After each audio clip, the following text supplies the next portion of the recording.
বর্তমানে মাধ্যমিক ও উচ্চ মাধ্যমিক শিক্ষা বোর্ড ঢাকার অধীনে এই কলেজে আইমিউজ এবং আইএ চালু আছে, যা মানবিক বিভাগের একটি শাখা, এবং সেই সঙ্গে জাতীয় বিশ্ববিদ্যালয়ের অধীনে সঙ্গীতের উপর উচ্চ শিক্ষা আছে, বি মিউজ এবং এম মিউজ আমরা বলছি সেটা।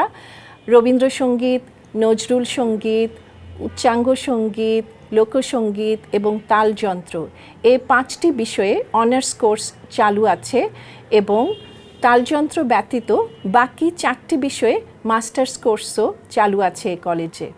বিসিএস শিক্ষা ক্যাডার হতে নিয়োগপ্রাপ্ত শিক্ষক মণ্ডলী এবং সঙ্গীতে উচ্চ ডিগ্রিধারী শিক্ষকবৃন্দ শিক্ষার্থীদের তত্ত্বীয় এবং ব্যবহারিক বিষয়ে পাঠদান করেন। এই কলেজে ছাত্রছাত্রীদের লেখাপড়ার মান অনেক সন্তোষজনক এবং এখানে সঙ্গীত বিষয়ে গবেষণার মানও অনেক ভালো। এখান থেকে পাশ করে ছাত্রছাত্রীরা দেশে বিদেশে বিভিন্ন জায়গায় অনেক সুনাম কুড়িয়েছে। সঙ্গীত গুরুমুখী বিদ্যা, এই কলেজ থেকেই আমি একটা সময় সঙ্গীতের উপরে হাতে খড়ি নিয়েছি। আজ আমি বিভিন্ন জায়গায় কাজ করছি। শুধু আমি নয়, আমাদের বাংলাদেশের এবং দেশ বরণ্য অনেক শিল্পীরা, যাদের নাম শুনলে আপনারা এক নামই চিনতে পারবেন, আমাদের জনাব খুরশিদ আলম সাহেব, আবিজা সুলতানা ম্যাম এবং অন্যান্যরা। সুতরাং আমি মনে করি যে সঙ্গীতে যদি আপনি কিছু সুন্দরভাবে জানতে চান, তত্ত্বীয় বিষয়গুলো জানতে চান, সঙ্গীতের গ্রামার সম্পর্কে বুঝতে চান, তাহলে অবশ্যই আপনাকে সঙ্গীত কলেজে আসতে হবে। আমি চাই এই সঙ্গীত কলেজ আরও সামনের দিনগুলোতে ভালো ভালো কিছু কাজ করুক। সরকারি সঙ্গীত কলেজ বাংলাদেশের বিশেষায়িত একটি কলেজ সঙ্গীতের উপরে। আমাদের কলেজের বিভিন্ন সুযোগ সুবিধার মধ্যে একটা হচ্ছে আমাদের কলেজের সবচেয়ে বড় লাইব্রেরি বলা যায় সঙ্গীত বিষয়ক। কারণ এই আমাদের লাইব্রেরিতে হচ্ছে 16,000 অধিক বই আছে, যেখান থেকে আমরা সঙ্গীত বিষয় অনেক কিছু জানতে পারি। এবং আমাদের কলেজের যেই শিক্ষকগণ আছে সবাই হচ্ছে বন্ধুসুলভ।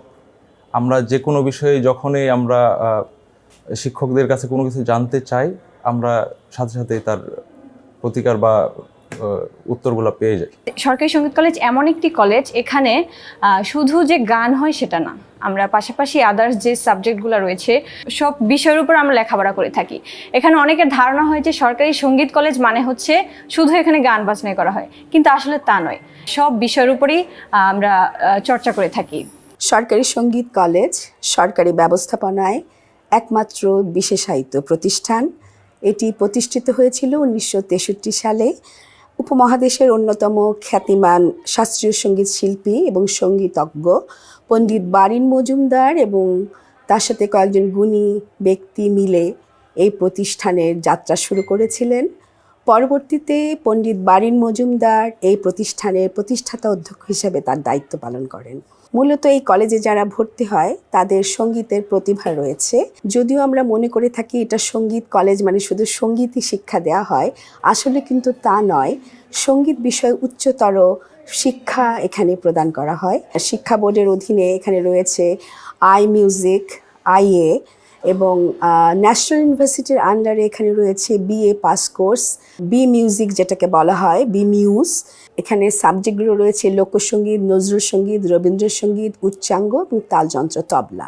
এছাড়াও রয়েছে প্রিলিমিনারি টু মাস্টার্স এবং মাস্টার্স।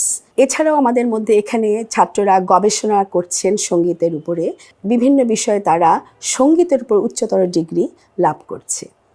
তা আমাদের এখানে শিক্ষার্থীরা মূলত পাশ করে শিক্ষকতা পেশায় নিজেদেরকে নিয়োজিত করছে। কেউ কেউ মিউজিক এবং সাউন্ড নিয়ে কাজ করছেন এবং সর্বোপরি শিল্পী হিসেবে তারা দেশে বিদেশে প্রতিষ্ঠিত হয়েছেন এবং হচ্ছেন। সরকারি সঙ্গীত কলেজের শিক্ষার্থীরা অত্যন্ত প্রতিভাময়ী এবং তারা জাতীয় পর্যায়ে বিভিন্ন প্রতিযোগিতা তারা অংশগ্রহণ করছে এবং প্রতিযোগিতায় তারা খুবই ভালো ফলাফল করে এই প্রতিষ্ঠানের জন্য সুনাম বয়ে আনছে। আর এখানে আমাদের শিক্ষার্থীরা অত্যন্ত বিনয়ী, লেখাপড়ার পাশাপাশি বিনয়ের চর্চা হয়। আমরা শুধু সঙ্গীত বিষয়ে লেখাপড়া করাই না, এখানে সাধারণ বিষয়গুলো পড়ানো হয়।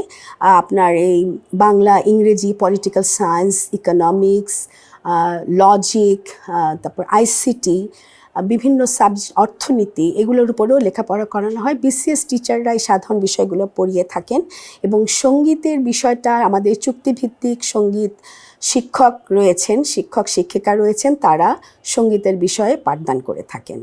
তা আমরা আশাবাদী আমাদের এখানকার শিক্ষার্থীরা সামনে আরও অনেক ভালো করবে এবং এই সঙ্গীত কলেজটাকে সবাই চিনবে, এটাই আমাদের প্রত্যাশা। আমি এই সঙ্গীত কলেজের সকলের সর্বাত্মক মঙ্গল কামনা করছি।